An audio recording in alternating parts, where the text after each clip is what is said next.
Well, welcome back. It's 11 o'clock and time for the alternative view.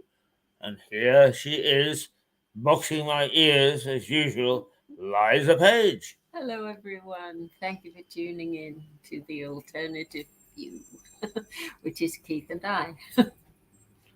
Well, Hi. you had your nose tucked in.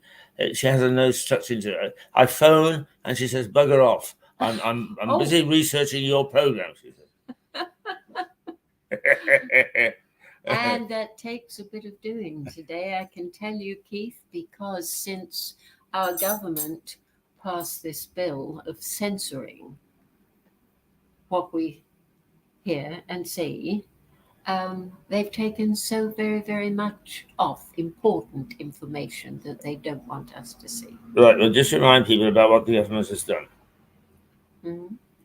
Just remind people what the government has They done. have passed a bill to say that they can censor British television, internet, our internet. And they would tell us what we can see and what we can't see. And this is all done to protect the children. Yes, we know. But some incredibly important stuff has been taken off. Mm. And they passed this bill while the papers were full of Russell Brand. Right. So in other words, the old dodge of slipping news out when there's something else to concentrate people's minds. That's it. Yeah, Yes, yeah, all very yeah. calculated. Now I know that you also are very suspicious of people who are in charge of things like Google and so on. If the British government had passed this decree, how are the owners of social media taking it? Well, very badly, because some very, very important stuff. Well, a piece before I just came out, I jotted down very, very quickly some very important information on Canada. And then I was in my bathroom. I went into the bedroom. I got dressed. I came back. I tried to get that site, and it had gone Really? that quick. Wow. Yes. Yeah, yeah. Now, before we go into your research this week, is actually Canada seems to have become the focal point and the hotspot Yes. for a lot of this censorship and some of the things that are happening that you worry about. Oh, dreadfully worrying, because they're highly censored too through the Trudeau government. And I mentioned, well, I spoke quite passionately last week when we were talking about this thing that happened in Canada where they praised a man called Yaroslav Oh, right. Hunker, Hmm. an 89-year-old, 98-year-old man was honored by the Trudeau government in in the House of Commons, got a standing ovation because he had killed so many Russians in the last World War. He Yeah. But he happened to be a Nazi. Hmm. Now then, Trudeau was horrendously embarrassed.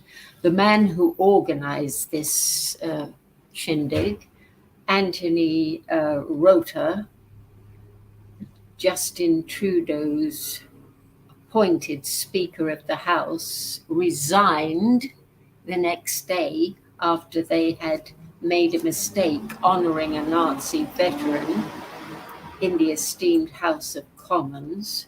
Rota's oversight not only tainted Canada's international reputation, but also posed pertinent questions about the credibility of Trudeau's government.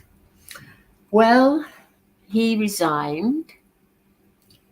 Trudeau was in an awful lot of trouble, as you can imagine, and he said he had absolutely no idea that the man was a Nazi, and neither did any of his appointed people, which was a total lie and has been verified that that is a lie. And he was severely questioned, and they said it would be better if he resigned. He disappeared for 3 days, locked himself in his cottage.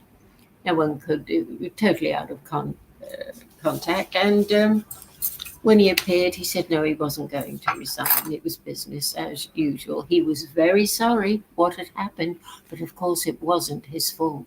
He didn't know. It was the people that surrounded him should have really checked very thoroughly, you see. But it has come a tumble that there's no possibility, Keith, that Trudeau could not have known that this man was a Nazi. He has a son, this Yaroslav Hunka has a son. They're both doing very, very well and made a very sizable contribution to Trudeau's government. Now, no way could Trudeau have accepted that donation without checking this person out, could he? I thought not. I would have thought not. Yeah. It's a very dangerous, and they were saying that Now then, Could I just say that there is a verification of Liza's reports on Canada, in as much as my sister-in-law, who doesn't know Liza, and for that matter, we've never talked about these things before, has sent me information on this sort of thing that's going on. And she is quite independent, and she's not attached to anything. So it's an interesting verification of some of the things that you've been saying. Yes, they sort of rubber stamped me a little bit. The information they've been giving you, haven't they? Anyway, Canada, this was the one that got, the site that got taken down very, very quickly. It's called The Front Line, and it's a man called Warren Thornton.com, military correspondent. Martin Hunger is son of Yaroslav Hunka. They live in North Bay, which is a select part where a lot of Nazis they took in after the war. Why did they take these people in? This is what I want to know. And because there was quite a few thousand of them, they seemed to live in this North Bay. Gave a big donation to Trudeau. The Canadian government is covering up the extent of Nazism in Canada. Impossible not for Trudeau not to have known Yaroslav was a Nazi. He went on, as I said, I'd only discovered this before I was coming out, Keith, and he went on to explain in great detail how the Nazis are really virtually getting very, very powerful in Canada, from their schools with the Nazi salutes and the whole business. And he said it's a virtual impossibility for the vice president there and the other entourage of Trudeau himself not to have known who this man was. The son is very high up in schools and universities over there. It's just one big cover up. I cannot explain this the way this military correspondent did. Warren Thornton.com, he knows his stuff. And it's an excellent line. It's called The Front Line, Warren Thornton. If you can trace him, you'd be very, very informed. you'd have far more information than I can give you in this sort of very brief thing that I got from him. Very, very highly intelligent journalist. Is Hunter actively working in an organization that we would disapprove of, or is he just hiding as a Nazi? Um, I think they're working. His son is very, into this line of business, and I think possibly they might have offered him up as what do you call it? A sacrificial lamb? Yeah, I think so. Yes, that's quite possible. Uh-huh. I think you mentioned something about that when I was talking to you last week about that when I first started. You thought that might be a possibility. Yes. Anyway, it does not look good there at all. And according to this Warren Thornton, military correspondent, he said the whole lot have to go. He said because they knew, which means they lied. Yeah. So he's calling upon the Trudeau government to resign. Absolutely. Yeah. Now, he's a journalist and he's writing and saying that they should go. What is the opposition party doing in Canada? Is it also calling for Trudeau to resign? Yes. It is. Yes, and he refused. They thought he would a few days ago, but no, he changed his mind. He wasn't going to go. Right.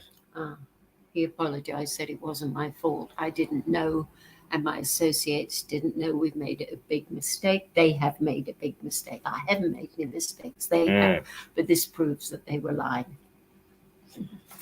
Anyway, it's very, very distressing, but I'd rather know than not. Yeah. And it sounds like things are not very good in Canada at all. Yeah, well, I mean, he is so, Trudeau, he is so, this WEF, World Economic Forum, and Klaus Schwab, he is one of the young leaders that they have been training up, this dreadful organization, which is creeping up very seriously on us, Keith. No, and it all falls together. All the dots join up. I mean, I actually, Canada with the truckers, really, they were the early people to come to the fore in objection, weren't they? Yes. To Trudeau. The interesting thing also is, I consistently question you about the 15-minute cities. Yes. And in this little clip that I got from my sister-in-law, the gentleman who is making the various points mentions these 15-minute cities. It would be awfully good if you could show that clip. Unfortunately, I don't know how to download it, or I would. But I might be able to get somebody. Get someone to do it because it's a very, very important clip, and it backs me up. What I've been ranting about. And it backs up the issue with Trudeau, because this particular gentleman is he doesn't sound particularly articulate. Lays out quite succinctly that he's unhappy with the government. Yeah. I think a hell of a lot of people are. But you see, Trudeau's put in there by Klaus and these people, this new world, to form this new world order that they have been working on for probably 100 years, a long time.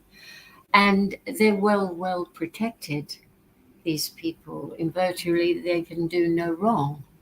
So therefore, they do anything they like. We're living in very, very dangerous times, and our government, as I keep saying, has allowed these people in, these unelected people who pay no taxes. He has allowed them into this country to ride roughshod over us. And with these little speeches that these people are getting up and making, never once do they mention the WEF, Keith. Never. So all the immigrants, what are we going to do about the immigrants, and the whole thing? what are we going to do about this WEF? Which is petrifying because they're creeping in over America. They've got one bill passed again, and they come up for another one with Biden on in I think it's the 24th of October. All very, very quiet. Yes. And if this bill is signed, it gives them carte blanche to do anything they want. Now, but I think, I still think that people are waking up. Yes, so that's the question I was going to ask you, because I was going to say is over the past year, since you've been doing this program, you have seen a sea change in how the public are behaving. Yes. They don't fully know what is going on, the political side of it. But they know something is very wrong. And I think it's going to take one little thing for them to snap, and I think you're going to find civil war. Yes. It's very interesting. They're saying that in America. They're saying they're very close to civil war over there. But I'm not over there, am I? Neither are you. So we don't know what the scene is. No, but you're saying it's a reflection of one group against another in the States. Yeah, it's very dodgy. And they think that Donald Trump will definitely get in, but they say he will be assassinated as soon as he does. Trump is aware of that, and he said, well, if that happens, he said, then that happens, but I happen to love my country. Very interesting. Incidentally, although it's not a true reflection of what you're saying, is I don't know whether you saw this morning the report of Rishi Sunak's speech yesterday at the Conservative conference. I didn't see well, it. Well, he's called for wholesale change. Say that again. It's called for wholesale change. Really? In the way that we're governed. I know. Yeah, and he said he's going to spend a great deal of money on transport. It's in the north of England, and then on come Nigel Farage, and he said that was very, very bad speech, terrible. He said because that will do no good for the country at all. They tried that in France, and it worked for Paris, but it didn't work for the other towns. Right. And just to spend that amount of money just to lop a couple of hours off of a journey. Well, it's something like 30 or 40 billion, isn't it? Yeah, that's a lot of money, isn't it? Yeah. Especially what we're going through at the moment. Yeah. They were talking about Farage joining up with the party, and they had Edwina Curry, who said, "Oh no, that dreadful, terrible man, he can't possibly do it. You know, I'm a great fan of hers. I'm not a fan of any of them, neither are you." But we had on there Stanley Johnson, who said, "For heaven's sakes, let him join. Use him," he said. "It's the only chance we've got." Well, I think I tend to agree with him there. But Nigel doesn't seem awfully keen. But he's like that. He could be persuaded. Right. Okay. Well, I mean, it is interesting that all this is beginning to bubble up in both countries. Yeah. Yes. All three countries. Yeah. And I have a little thing here on BlackRock, and I've been seeing a lot of that lately. BlackRock sticking its nose in all over the place. And I looked it up. BlackRock Incorporated is the biggest company you've probably never heard of.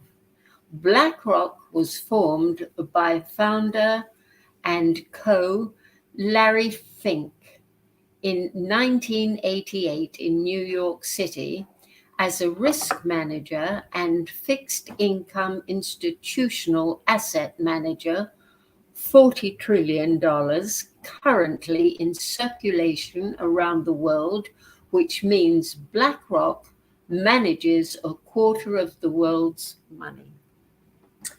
Forget Tesla and Amazon and their eccentric space farming CEO. BlackRock and its comparatively reclusive CEO are the biggest players on the global financial stage. BlackRock wants to go into the Ukraine and open up an arms factory and make it the biggest arms factory in the world. Mm-hmm. Very interesting. Yes. Meanwhile, Just so I'm clear, BlackRock is still based in New York? It doesn't say. Uh-huh. Doesn't say But where. if it's Inc., it's American. Well, it might have said, because I'm copying this out by hand. Yes, that's right. And, yes, no. I'm just looking at your notes there. It's BlackRock Inc., which means this is an American company. Oh, yes, not very, British. yes, Larry Fink, very, very American. Yes, so they're going in there to build an arms factory so they don't have to import arms. They will have their own and make it the biggest arms factory, Ukraine, in the world. Right. You see, meanwhile, they're having an awful lot of deserters in the thousands of Ukrainians are deserting. They're on the main line there, and they say we're losing our lives. We're, just nothing more than canning fodder. We're hungry. They gave themselves up to the Russians, who treated them very well indeed. Now he's saying we haven't got anyone to fight, so we're recruiting women between the ages of 18 and to 60. Zelensky is saying this? Yeah, Zelensky. And young fellows too. Now, if the women have money, they will be allowed to leave, but the young chaps won't. And these are very, very young boys that he is recruiting, the same as Hitler did in the last World War.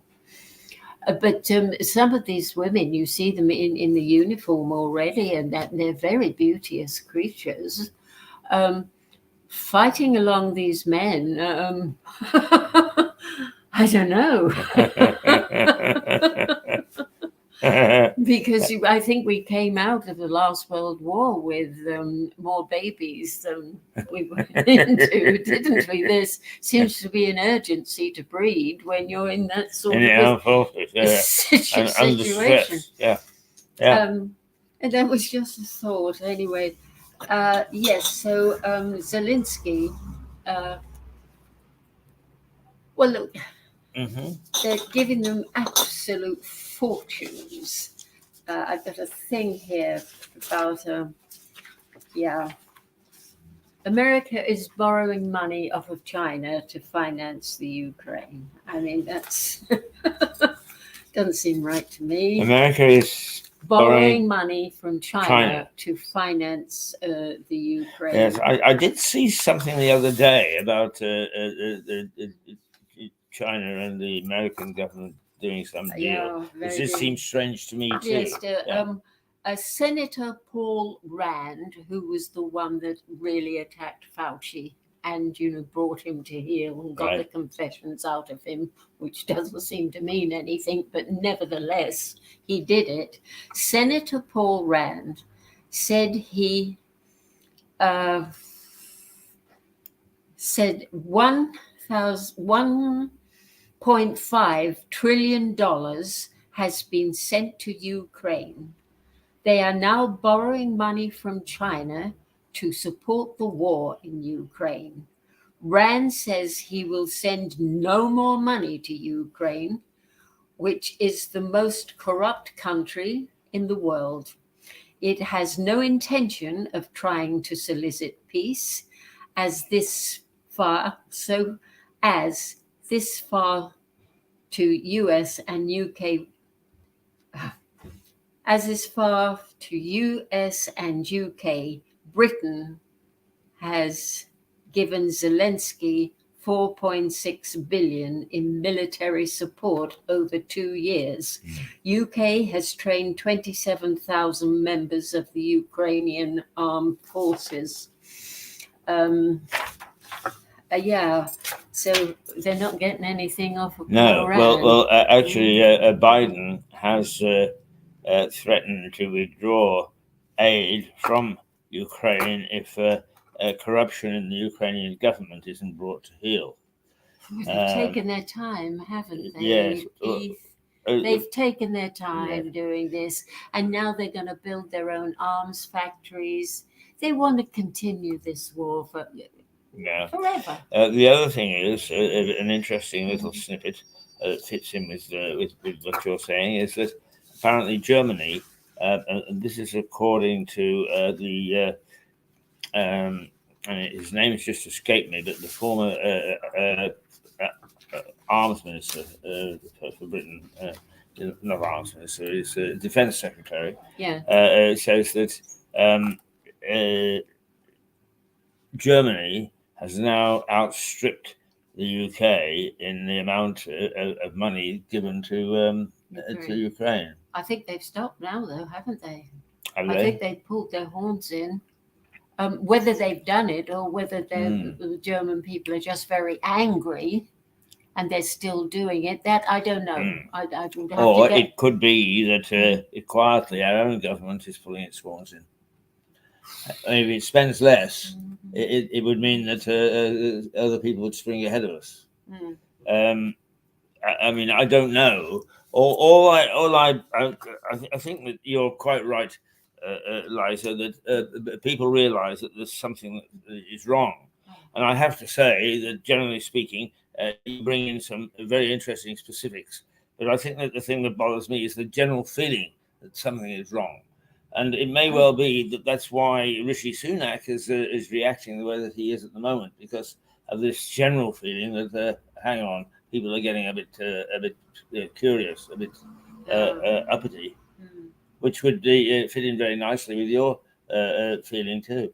Yeah. Oh, I've got very, very strong feelings on this country, and the fact that they have allowed that WEF in, and the King has signed that petition to allow them to come into our country and ride roughshod over us and start these schools and these 15-minute cities, which is all WEF is. A whole lot.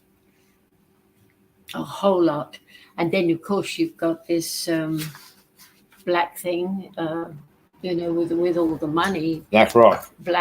Is BlackRock active in the United Kingdom? I don't know. They're very active going in. Well, they're active all over the world because they got that kind of money.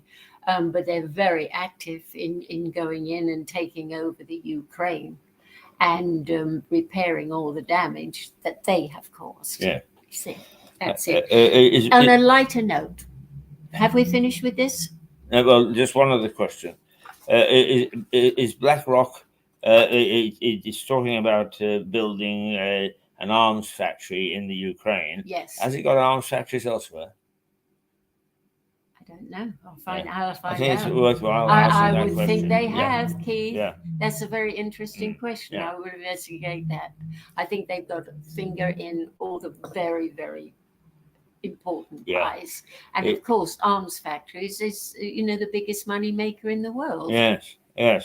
Well, actually, one of the interesting things is when I was in Ukraine, that we would go from point A to point B, and you would come around a corner, and here was a factory that was a former arms factory. And the reason that you knew was because there was a MiG jet set in concrete with its nose towards the sky. But what they'd done was they'd turned it, or at least so we were told, they'd turned it into domestic and making knives and forks and pots and pans and so on and so forth. Or so they said. But I would imagine that it wouldn't be too hard to turn it back. No. But that's what they've got in mind. Destroy a place and then build it up. Yeah. Like kids in a playground. I mean, you build a sandcastle and then someone's got to come and destroy it. Right. Exactly the same thing. Like, oh boy. Anyway. Anyway, okay. On a lighter note. Yeah. Yes, right. I know, definitely. Our lovely, lovely man, Anthony Bridgen, has finally got a break. On the 20th of October, and Andrew Bridgen will finally get an opportunity to talk about the excess deaths in Britain since we started vaccinating people. All right. Now, remind people who Bridgen is. Yes, Andrew Bridgen, a conservative person who stood up. He's an MP. An MP. Yeah. Who stood up in Parliament and asked very nicely that these injections should be investigated. Now, he went in armed to the gills with information to say that these injections were unsafe. He went in to ask them to be investigated. There was 3 people in there. Now, they knew what he was going to talk about. In the chamber, you mean, in the House? Yes. Now, wouldn't you have thought that the Prime Minister would have been there to listen to what the man had to say? No. They turned around and said he was racist. Yes, and insulting the Jewish people. When he turned around and said this, words to the effect that these injections could possibly compare with the Holocaust. That was what the man said. And he said the Jews would be terribly offended by that. And they banned him.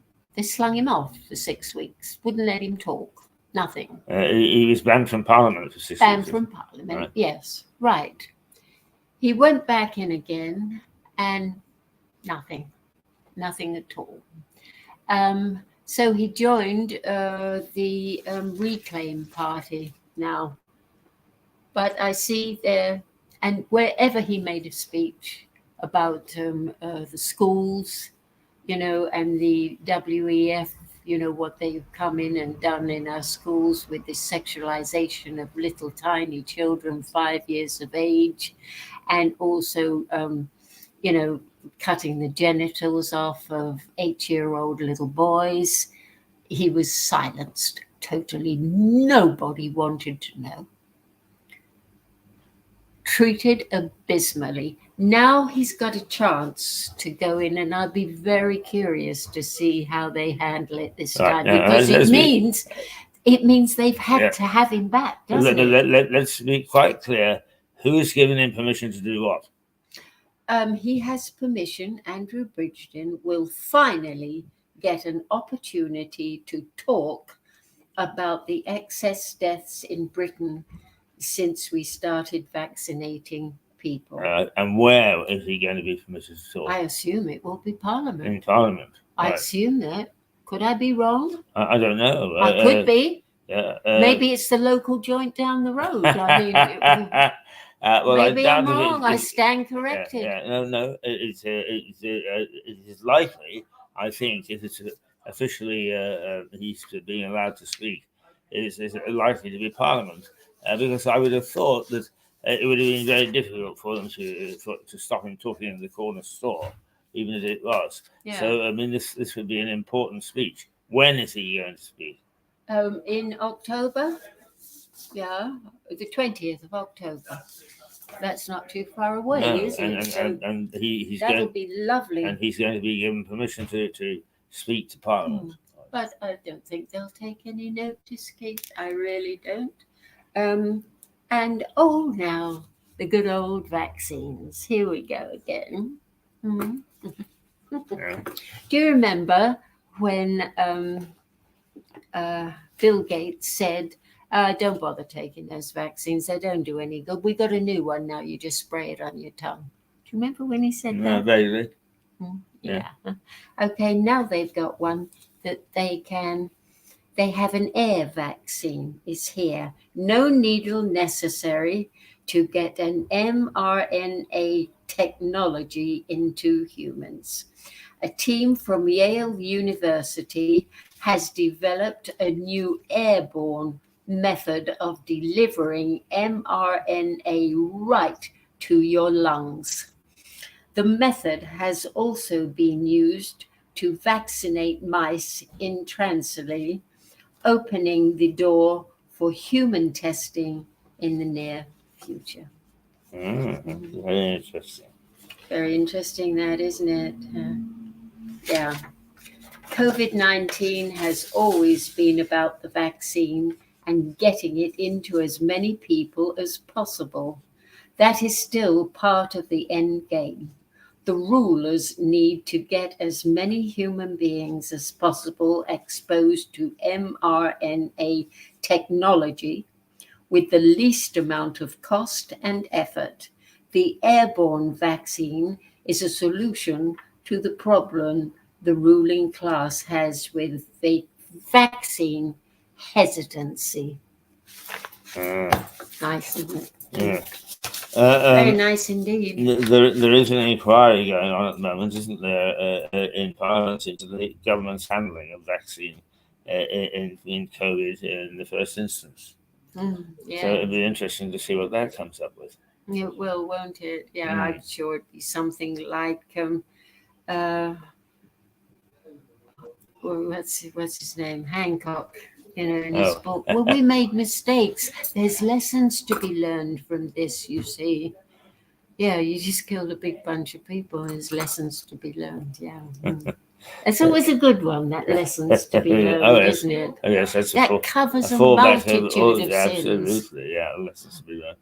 But it is interesting that you got this feeling that there is a little unsettled feeling. It would be interesting if, in fact, this is reflecting in what Sunak is doing. It could be interesting to see what conclusions this committee comes up with. Yes, it'll be very interesting. Because actually, these are the only ways that we're going to tell if there is a sea change.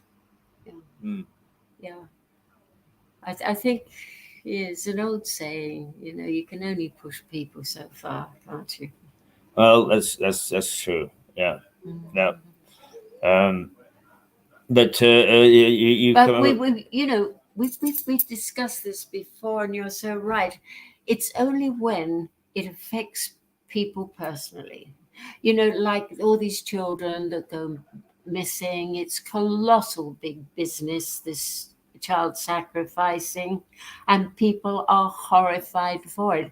But they'll only do something about it if one of their kids is missing. Yeah. It is interesting that over the last, I wasn't looking for it particularly, but just reading various news items where there is somebody missing here and somebody missing there and somebody missing there, but nobody has seen if they are dots worth actually tying up, following. I shall keep my eye open for that now. Because as a journalist, it intrigues me to see whether, in fact, that's indicative of anything. Yeah. But I think the only very, very serious way out of this is if all the journalists in Britain and the world started writing about this, and they're not going to because Bill Gates owns Reuters. The other guy owns, the other newspaper. He's retired now. What's his name? I don't know. Gates owned Reuters. Oh, yes, he gives an awful lot of money to Reuters. Fortunes. Because it's a very interesting thing about Reuters. There is a poison share. Because Maxwell tried to buy Reuters. Did he? Yeah, and they used what's called a poison share. In other words, the government holds one share, which it's got the power of veto. So it's interesting. If the government holds a share, you're not going to get anything out of the government telling us anything. I promise you. Well, I mean, they wouldn't tell you anything, but they can veto it if they want. So if they've allowed Gates to buy into Reuters, and that is a bit ominous, I would have thought. Oh yeah. Yeah, Well, he's yeah. he spreads a hell of a lot of money around, and Soros is responsible for all this Yeah. people coming into our country. But what you do have to do, I think, Liza, is you have to admit you just quoted a journalist this morning. They may be a third level journalists, in as much as they're not writing for mainstream press, but there are journalists who are trying to report on this. Yeah, they're just not enough, Keith. Mm. And I mean, this man's, God bless him, but he was on for 2 minutes and they took him off. Newspapers are different, you see, during the last war, and it's exactly the same. They're following the same pattern. All the press was banned. You couldn't get any information. So people were dropping flyers the way they've been doing in the Netherlands here. But it's a very small way of getting the message out. Yeah. It's too laborious and people pick it up. They don't bother, half of them don't bother to read it. Whereas newspapers are read every day. Yes. But then how about social media? But social media is they've banned everything, haven't they? Yes, I mean I have to say that that there is it does seem to have that power. Yeah, well, incredible it's privately power. owned, isn't it? I mean, look at suppose a little example. Look at the interview I tried to do with Peter Hitchin. I mean, please. It was embarrassing, wasn't it? I think I'm going to show that, Why not? I think I really should. The interesting thing is that this station was taken off Facebook once, and when we actually investigated, somebody had hijacked it. It wasn't directly involved with the sort of thing, but it just shows how easy it is. Somebody had hijacked one of our pages on Facebook and had made it seem as if we were selling guns. And it was that easy. Yeah. It was that easy. Yeah. I wish we had been. We made a fortune. Biggest business in the world. Absolutely. Well, that was a very full program this morning, Liza. We normally have time for a little laugh and a giggle, but this morning we've now gone 42 minutes, coming up to 45 minutes of a program, and we've barely had a chance to have a giggle. It has all been terribly serious and heavy stuff this morning. But having said that, of course, the general news has been heavy too, and I think that's probably reflective of the fact that that there is an intertwining of the things that you're outlining and things that are happening in mainstream politics and mainstream press. So that is interesting, I think, and it's something that I should keep an eye on for. But another very, very serious bill that has been passed very quietly during the Russell Brand thing, big headlines. Oh, he beat up them and he did this. If it's anything sexual, they love it, don't they? So that was a good time to slip this into where they will make it, it's already been made mandatory, where they can come into your home and fit a smart meter. Yes. And you have no choice. Yeah, that was actually, I have to say, even Stuart Dolby in his Energy Matters brought that one up as well. Yes. I mean, fortunately, enough fuss was made of it that there has been a backlash. So we'll have to see how that pans out as well. Yeah, well, I think if they will find a big backlash if they push it. It's like the 15-minute cities. They're not finding it as easy as they thought they were going to find it. And but they say, good authority down in Australia, that they are.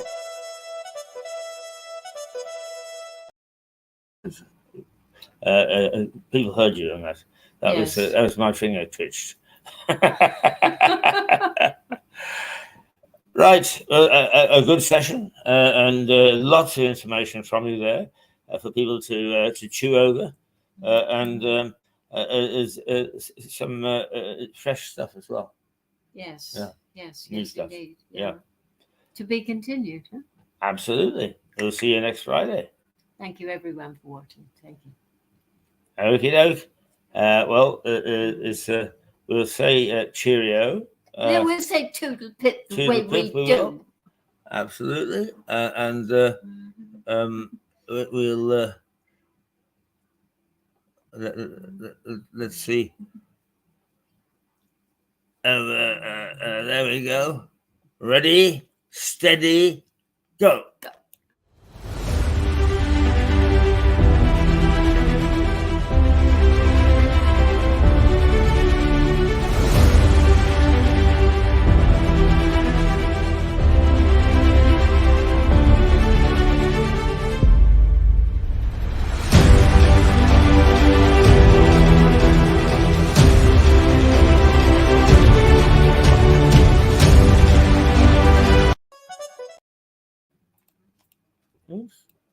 Back again.